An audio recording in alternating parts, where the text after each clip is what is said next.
Bonjour et bienvenue à l'équipe S7 de stratégie collégiale.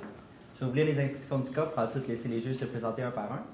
Vous disposez de 15 à 20 minutes afin de présenter votre solution au juge. Le temps s'écoule à partir du moment où un membre de l'équipe débute la présentation. Je vais vous montrer le temps restant à l'aide d'un carton lorsqu'il restera 10 minutes, 5 minutes, 3 minutes, 1 minute, 30 secondes et 10 dernières secondes vous seront indiquées à l'aide de mes doigts. Si l'un des membres de l'équipe continue à parler à la fin du décompte, je vais le signifier et la présentation s'arrête dès cet instant. Si vous faites moins de 15 minutes, il y aura une pénalité de 1 point par 30 secondes manquantes. Les juges bénéficieront ensuite d'une période de questions de 5 minutes lors de laquelle ils pourront vous demander des éclaircissements concernant votre solution. Notez que lors de la période de questions, aucun décompte du temps ne vous est donné, mais si un membre de l'équipe est en train de parler lorsque le compteur affiche 5 minutes, il est autorisé à terminer sa réponse. Les juges peuvent se présenter. Bonjour, Francis Taillon, ancien étudiant de la Faculté des sciences d'administration.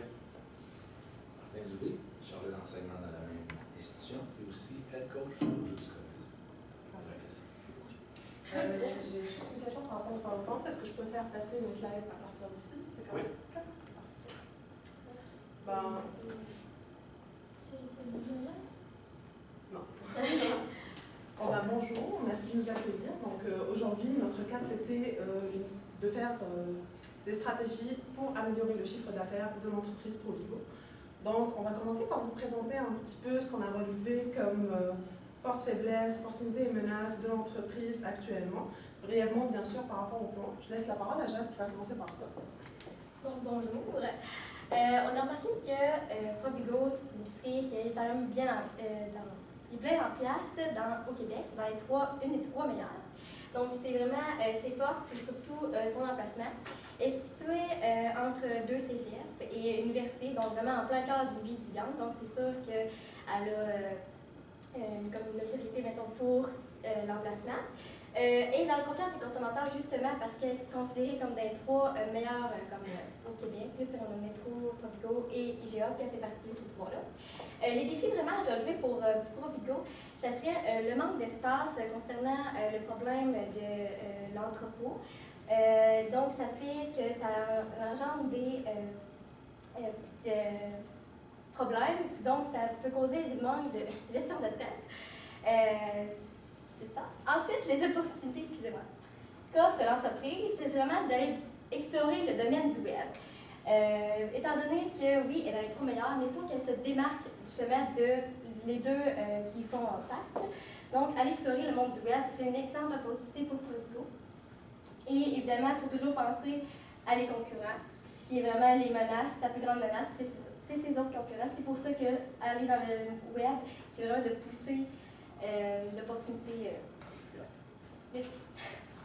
Enfin, par rapport à l'augmentation du chiffre d'affaires, on avait pensé à déjà promouvoir les marques maison. Comme on le sait, ces marques-là sont sur le marché justement parce que l'entreprise a plus de gains avec ces marques-là que les marques de ses concurrents. Donc son profit va être plus grand. Donc on s'est dit que pour Provigo ici, ce qui serait vraiment intéressant, vu que les marques choix du président sont déjà moins chères que la plupart des grandes marques industrielles, ça serait vraiment de pousser les étudiants à acheter ça, puis ça ferait en sorte que ces profits vont augmenter. De deux, c'était justement de miser sur des départements qui engendraient plus de profits que d'autres. On sait comme par exemple pour le département de la charcuterie, on a les épiceries qui font énormément de profits sur les fromages. D'après ce que je sais, je ne suis pas très sûre du pourcentage, mais par exemple sur les olives, ils font 60% à peu près de profit. Donc, ce qui serait vraiment intéressant, c'est aussi de miser sur des départements comme ça, comme la charcuterie, la boulangerie, où les matières premières coûtent moins cher, puis les profits seront plus grands. Après ça, bien sûr, comme on le sait, l'une des choses les plus importantes, c'est le service à la clientèle, donc ça serait vraiment de miser là-dessus, faire des formations pour que les gens reviennent à votre épicerie. Donc, bonjour, Marie-Joëlle. Pour ce qui est des stratégies promotionnelles, en fait, je peux commencer par vous parler de la stratégie promotionnelle du web.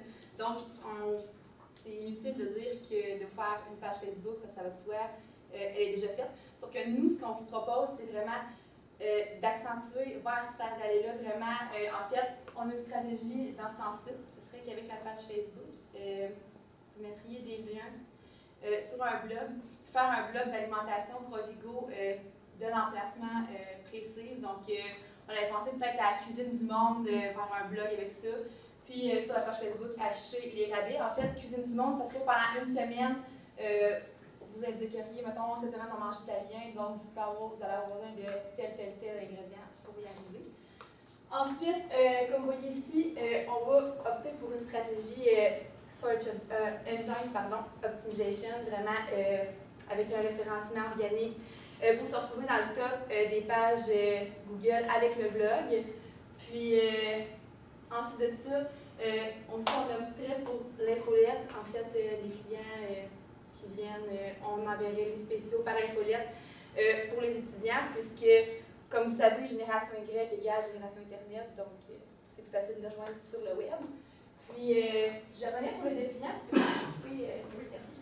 Donc, ça, pour les ressources humaines, en fait, je vois aller votre question, mais qui va faire les pages Facebook, blog et tout ça? En fait, on vous conseille d'engager un administrateur en communication et stratégie web. Donc, cette personne-là va vraiment s'occuper de la page Facebook, de la recherche web, tout ce qui est les gemmes. Donc, on a aussi pensé à une stratégie qu'à chaque 500 gemmes, on donne un 20 $ de carte cadeau aux membres, etc. Donc, ça pousse les consommateurs à venir aimer notre page Facebook, donc plus de visibilité. Donc, ça augmente aussi l'intérêt pour le public type à la bouffe puis au commerce. Ensuite, je vous avais dit que j'allais revenir sur la stratégie publicité. Donc, on a un volet publicitaire, ce serait des flyers, en fait, mais personnalisés. Puis, les flyers, vous pourriez les mettre dans les sacs comme ça.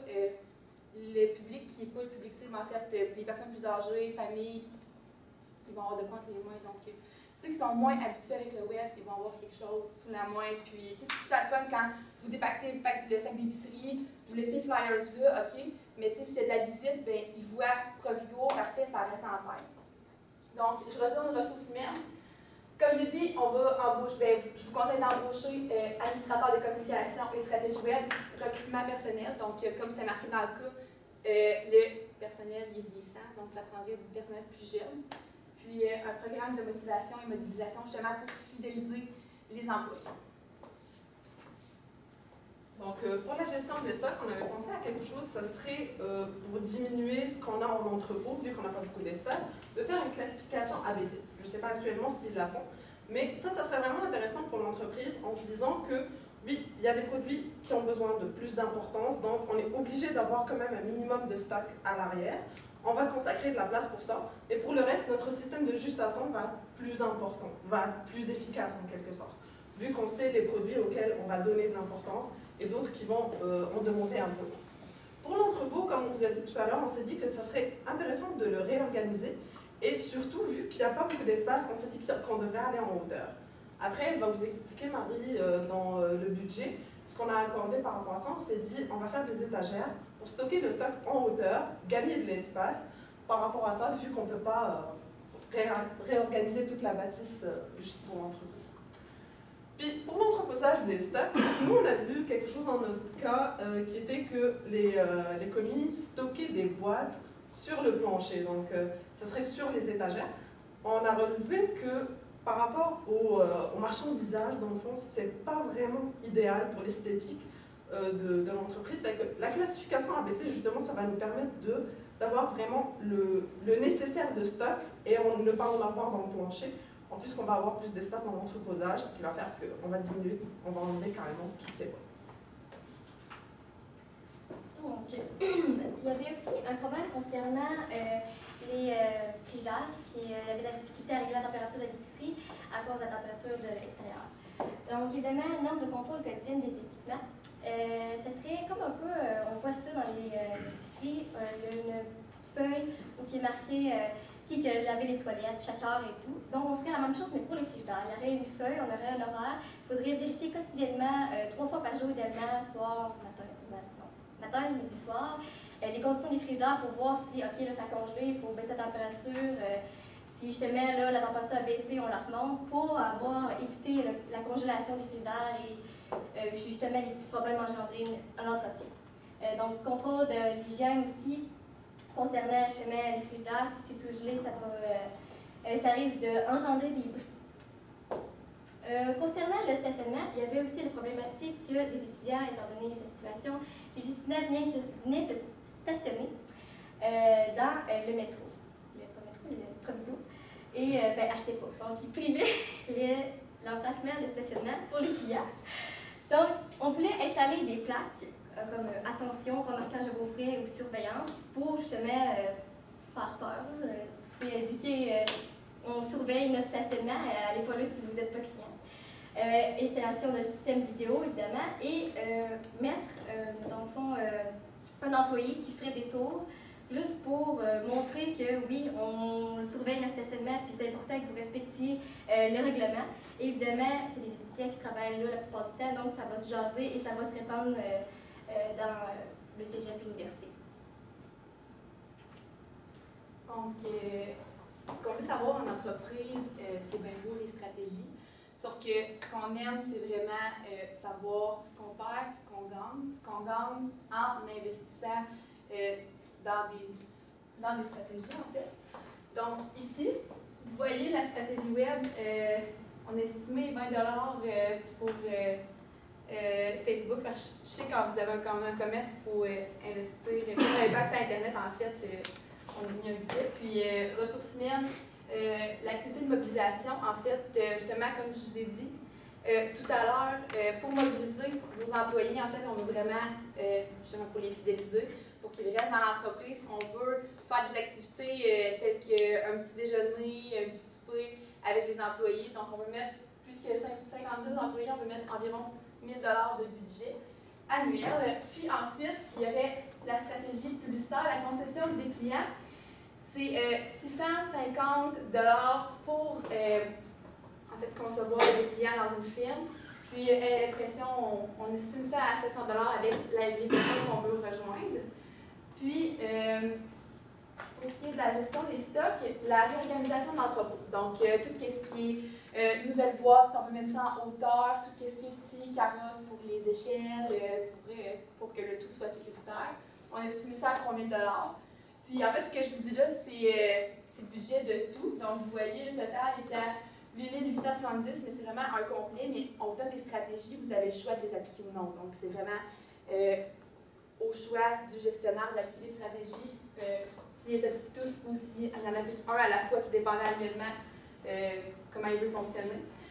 Donc, pour le stationnement, c'est un très gros problème puisque ça sera au bout du compte, ça coûtait entre 8 000 et 10 000 $ pour le stationnement, ça n'a aucun sens. Donc, on a mis entre 8 000 et 10 000, donc on a pris comme au milieu 9 000 $. Puis, en installant des caméras à 3 000 $, puis les affiches qui disent remarquage à vos frais pour créer le petit sentiment de crainte du non-consommateur qui prend l'espace de parking, ça remonte à 3 500. Sauf que, en prenant ce qu'on payait à 9 000 $, puis diminuant à 3 500, on fait une économie de 5 500 $ dans cette année-là. Puis ensuite, l'économie se fait, en fait, on paye plus rien. Sinon, c'est des frais de réparation de caméra ou peu importe, pour un total de 8 870 $ pour le budget. Donc, aujourd'hui, on a essayé de vous présenter les stratégies qu'on a jugées importantes pour améliorer notre chiffre d'affaires. Par rapport à la stratégie web, ce qu'on s'est dit, c'est qu'on devrait... C'est sûr qu'il y a beaucoup de publicité qui va aller avec la bannière Provigo, c'est sûr qu'on en bénéficie tout le temps, mais ce qui serait vraiment intéressant, c'est de se démarquer par soi-même sur le web en créant la page Facebook de Mon Provigo. Ce que vous avez chez moi, c'est plus que ce que vous avez chez les autres Provigo, par exemple. Par rapport au budget, c'est sûr que c'est une estimation assez floue. On a essayé de faire avec ce qu'on a eu comme expérience, mais on s'est dit que quand même 1 500 $ pour autant de profit, comme ce que Marie vient de vous dire, c'était vraiment pas grand-chose. Surtout, ce qu'on peut faire, c'est vraiment la diviser sur plusieurs mois, plusieurs années, puis voir justement ce que ça peut nous rapporter comme bénéfice. Donc, nous espérons avoir répondu à votre problématique, puis on est à l'écoute de vos questions. Merci. Est-ce que vous pouvez revenir juste à la diapositive du budget, s'il vous plaît? Je veux savoir, est-ce que le référencement qu'on va faire, là, vous avez parlé de référencement pour notre site web? Oui. Comment ça va fonctionner? Pourquoi il n'y a pas de tarif dans le budget pour le référencement? Parce que c'est dur de faire monter un site si vous n'avez pas... En fait, c'est sûr que tu sais quoi, c'est là-dedans, mais tu as le référencement en ligne tout payant. Nous, en fait, ce qu'on propose, vu que peux y aller pour le payant, mais plus qu'il s'agit juste d'un blog, puis qu'on veut vraiment accentuer sur les réseaux sociaux les personnes qui vont aller voir le blog. Ce qu'on veut, nous, c'est mettre le moins d'argent possible, mais ce que tu peux faire, c'est dans le site web, tu peux mettre des mots-clés. Fait qu'en fait, par exemple, tu écris bouffe italien. Mettons italien, puis dans ta semaine, il va être marqué tellement italien de fois que quand il va l'écrire, c'est là qu'il va pop-up. Puis de plus, en plus de ça, dans le référencement organique, plus il y a de monde qui y va, je ne sais pas comment ça marche, l'algorithme Google, fait que plus il y a de monde qui y va, plus ça va monter. Fait que ce qu'on veut en fait, c'est d'être en front page de Google. Peu importe si on est les premiers, deuxième, troisième, on ne veut pas être en deuxième page parce que personne ne va en deuxième page, sinon on s'en fout de la deuxième page. Ça risque de prendre du temps à remonter. Oui, c'est sûr. Ben, c'est pour ça qu'on paye quelqu'un. Okay. C'est ça, ma deuxième question. L'administrateur web, lui, il va juste travailler pour le Provigo. Oui, Alors, ça, ce serait vraiment. Puis, il est payé où cette personne-là, dans le fond, dans le budget? Dans le fond, c'était parmi notre recrutement. OK. Parmi le personnel. On n'a pas calculé toutes les personnes parce qu'on s'est dit qu'il y avait beaucoup de personnes qui vieillissaient, donc on devait aussi recruter du monde. C'est sûr qu'on n'a pas calculé le nombre de personnes, mais ça serait une personne à temps plein, qui serait payée entre 35 000 et 40 000 $ de l'année. Bon. Par rapport à l'optimisation dont vous avez parlé tantôt, dans le fond, nous, on mise surtout sur les réseaux sociaux. Ce serait Facebook, on met des liens à chaque fois qu'on met une promotion, les gens vont cliquer dessus. Ça va faire en sorte qu'on va avoir le maximum de clics. OK. C'est ma dernière question. Moi, il y avait une diapositive RH, puis vous m'avez parlé.